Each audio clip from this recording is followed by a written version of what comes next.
घेत आहोत तुर्तास. धन्यवाद या माहितीसाठी. तर पुढची बातमी आपण बघतो. छत्रपती संभाजीनगरमध्ये भाजपाची स्वबळाची तयारी आपल्याला बघायला मिळते. विधान परिषदेसाठी भाजपाने रणशिंग फुंकल्याचं बघायला मिळते. त्यामुळे या ठिकाणी सुद्धा मोठ्या घडामोडी आपल्याला घडताना दिसत आहेत.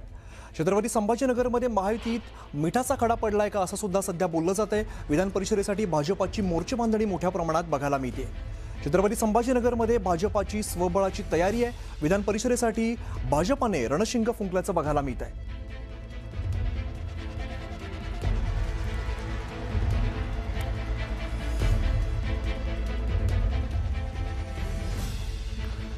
आपल्यासोबत बोलण्यासाठी अविनाश कानडचे, त्यांच्याकडे आपण थेट जाऊया. अविनाश, काय तिकडनं अपडेट्स येत आहेत? भाजपाने मोर्चे बांधणी सुरू केलेली आहे, काय चर्चा होतीये? अमित, आपण जर बघितलं तर शिवसेनेने देखील या जागेवर दावा केला. आमचा पारंपरिक मतदारसंघ असल्याचं सांगत शिवसेना आम्हीच हा मतदारसंघ लढवू असं सांगते.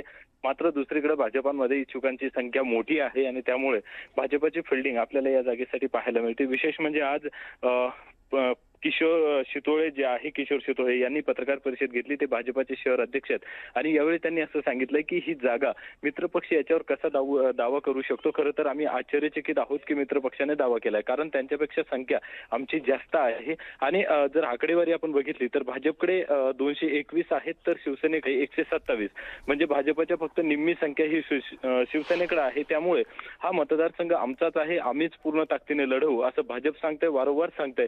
तर मुख्यमंत्री देवेंद्र फडणवीस यांच्यासोबत आमची भेटही झाली. शिष्टमंडळ आम्ही भेटायला गेलो होतो आणि त्यांनी आपण या जागेसाठी सकारात्मक असल्याचं देखील सांगितलंय. त्यासोबतच भाजपने एक प्रकारे शितोळेचं जर शेवटचं वाक्य बघितलं तर काही झालं तरी आम्ही ही जागा लढवू, म्हणजे पुन्हा एकदा जरी युती नाही झाली आणि सोबळावर जरी गेलो तर आमच्याकडे जेवढी संख्या आहे त्यानुसार आम्ही निवडून येऊ शकतो.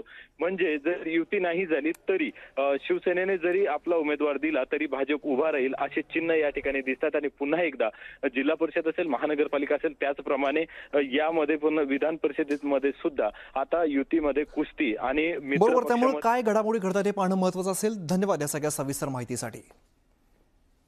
एक छोटासा ब्रेक घेतो, लगेचच परत येतो. पाहत राहा न्यूज 18 मराठी, आवाज महाराष्ट्राचा.